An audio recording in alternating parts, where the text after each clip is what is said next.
Assalamualaikum warahmatullahi wabarakatuh. Yang saya hormati dosen pengampu mata kuliah Kewarganegaraan Bapak Dr. Ilham MA. Perkenalkan, nama saya Nur Fauzia, NIM 24181024, Prodi Kesehatan Masyarakat Universitas Abdul Yatama. Di sini saya akan mempresentasikan artikel yang berjudul Integrasi Nilai Kewarganegaraan dalam Praktik Kesehatan Masyarakat. Integrasi nilai-nilai kewarganegaraan dalam praktik kesehatan masyarakat adalah proses sistematis yang berkelanjutan untuk meleburkan dan menyatukan prinsip-prinsip etis, moral, dan sosial yang dianut oleh warga negara, seperti demokrasi, keadilan sosial, persatuan, musyawarah, dan tanggung jawab. Ini bertujuan untuk memahami dan menganalisis nilai-nilai kewarganegaraan dalam mewujudkan sistem dan praktik kesehatan masyarakat yang lebih efektif, adil, dan berkelanjutan. Ada beberapa pendapat mengenai integrasi nilai-nilai kewarganegaraan dalam praktik kesehatan masyarakat. Salah satunya itu dari Braveman. Beliau menekankan bahwa keadilan sosial yang merupakan bagian dari nilai kewarganegaraan harus menjadi dasar dalam pengambilan keputusan. Selanjutnya ada konsep kunci, yaitu pertama ada partisipasi aktif warga negara, yang kedua hak atas kesehatan, dan yang ketiga keadilan sosial dan kesehatan. Teori ini dikemukakan pada awal abad ke-20. Pada masa ini, awal mula kesehatan masyarakat dipandang sebagai isu sosial, ditemukan oleh Charles Winslow.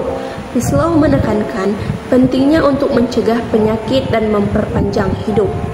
Yang kedua ada tahun 1970 sampai 1980-an, dikemukakan oleh Beckham. Beckham melihat kesehatan sebagai ekspresi dari keadilan sosial dan bukan hanya tanggung jawab individu. Yang ketiga itu ada tahun 2000, kesehatan mulai dipahami secara lebih luas dari segi ekonomi dan politik. Dikemukakan oleh Braveman dan Guskin. Mereka mengaitkan kesehatan masyarakat dengan hak asasi manusia dan keadilan. Yang keempat ada kontemporer, dikemukakan oleh WHO dan UNDP pada tahun 2010 sampai sekarang, yang menekankan kolaborasi antara sektor pemerintah dan masyarakat sipil. Pendekatan atau perspektif dalam kajian. Yang pertama ada pendekatan institusional, menekankan peran lembaga formal seperti pemerintah, rumah sakit, dan lembaga legislatif. Yang kedua, pendekatan behavioristik, fokus pada perilaku individu dan kelompok dalam memproses kebijakan dan nilai-nilai kesehatan. Yang ketiga ada pendekatan kritis, menganalisis hubungan kekuasaan, dominasi, dan ketimpangan dalam sistem kesehatan. Selanjutnya ada studi terdahulu. Yang pertama ada Beckham. Beckham mengatakan bahwa kesehatan publik dalam tanggung jawab kolektif dan harus berpijak pada nilai-nilai kewarganegaraan. Yang kedua ada dari Braveman, yang mengembangkan pemahaman tentang keadilan dalam akses layanan kesehatan. Yang ketiga ada Natoat Mojo, menerapkan teori perubahan perilaku dan peran pendidikan kesehatan sebagai alat untuk menanamkan nilai tanggung jawab sosial. Selanjutnya ada kesenjangan dalam literatur. Yang pertama ada integrasi nilai kewarganegaraan. Belum banyak yang membahas bagaimana nilai kewarganegaraan diterapkan dalam sistem informasi kesehatan. Yang kedua ada nilai kewarganegaraan dalam respon krisis kesehatan, yaitu partisipasi dan solidaritas diterapkan secara strategis dalam kebijakan krisis seperti pada pandemi COVID-19. Yang ketiga ada praktek kewarganegaraan di ranah non-formal. Dominasi pembahasan masih di tingkat institusi formal seperti pemerintah dan rumah sakit. Analisis kritis terhadap literatur. Ini dari Public Health as Social Justice. Ini penting secara historis dan teoritis karena menjadi pionir dalam menggeser paradigma kesehatan. Artikel ini konkret dalam menjabarkan bagaimana keadilan dan hak dapat diukur dan diterapkan dalam sistem pelayanan kesehatan publik. Karena perilaku individu dapat menimbulkan risiko menyalahkan individu atas kondisi kesehatannya. Integrasi ada 3 lapis dalam kewarganegaraan kesehatan. Yang pertama adalah lapisan mikro, yaitu kesadaran dan tanggung jawab kita sendiri. Yang kedua adalah lapisan meso, partisipasi dalam kegiatan kesehatan seperti komunikasi, organisasi, dan sekumpulan kelompok.